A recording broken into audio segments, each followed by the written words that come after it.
टी20 world cup 2024 से बाहर होने के बाद न्यूजीलैंड को कई बड़े झटके लगे, जैसे कि उनका सुपर 8 में ना पहुंचना, ट्रेंट बोल्ट का संन्यास लेना और अब कप्तान केन विलियमसन ने कप्तानी छोड़ी और साथ ही साथ सेंट्रल कॉन्ट्रैक्ट लेने से भी मना कर दिया। हालांकि उन्होंने कहा है कि वो pursuing an overseas opportunity during the New Zealand summer means I am unable to accept a central contract offer.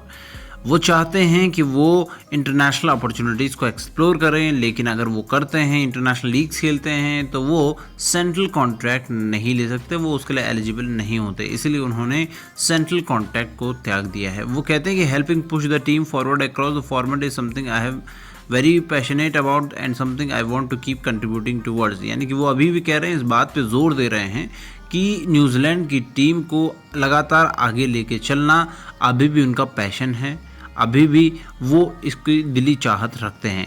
लेकिन अगर वो अंतर्राष्ट्रीय लीग खेलते हैं तो वो एक तरीके से सेंट्रल कॉन्ट्रैक्ट नहीं ले पाएंगे। दोस्तों, ये कुछ सेम उसी तरह से है जिस तरह से ट्रेंट बोल्ट ने कुछ सालों पहले इसी तरीके से सेंट्रल कॉन्ट्रैक्ट लेने से मना कर दिया था, क्योंकि वो इंटरनेशनल लीग्स खेलना चाहते थे।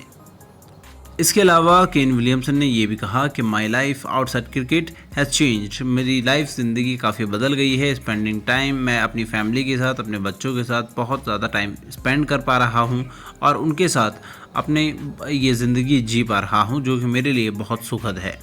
दोस्तों, सिर्फ इतना ही नहीं, इनके अलावा लगता है लॉकी फर्ग्यूसन भी ये सेंट्रल कॉन्ट्रैक्ट लेने से मना करने वाले हैं।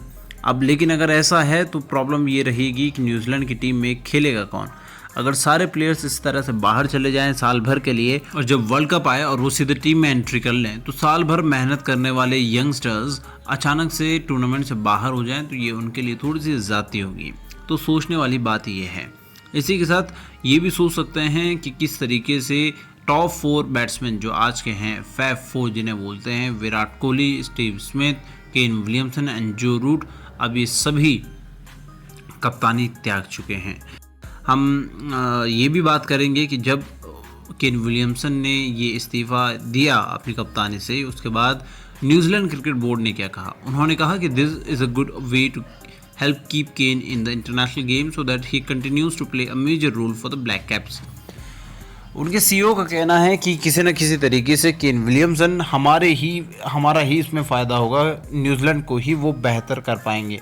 We have very little international cricket in New Zealand through January and outside the period he is still available for the Black Caps। जी हाँ, वो संन्यास नहीं ले रहे हैं, वो अवेलेबल हैं तीनों फॉर्मेट खेलने के लिए। वो इम्प्रूव करना चाहते हैं तीनों फॉर्मेट में, लेकिन बस वो अब कप्तानी नहीं कर पाएंगे, ये कहा गया है। आपको बता दें, under Williamson New Zealand suffered a first round exit in the ongoing T20 world cup which ended a great run in ICC white ball tournaments in recent years. New Zealand ने केन विलियमसन की कप्तानी में हालिया क्रिकेट टूर्नामेंट्स में, ICC tournaments में बहुत अच्छा प्रदर्शन किया। ये पहली बार ऐसा हुआ है कि टॉप 8 राउंड में भी वो नहीं आ पाए, टॉप 8 टीम्स में वो शामिल नहीं हो पाए। अदरवाइज सेमीफाइनल और फाइनल उनका एक तरीके से नॉर्मल रूटीन ही बन गया था। लेकिन अब जबकि कप्तान ने इस्तीफ़ा दे दिया है, तो अब दिलचस्प बात ये होगी कि कप्तान कौन बनेगा वाइट बॉल क्रिकेट यानी टी20 और ओडीआई का।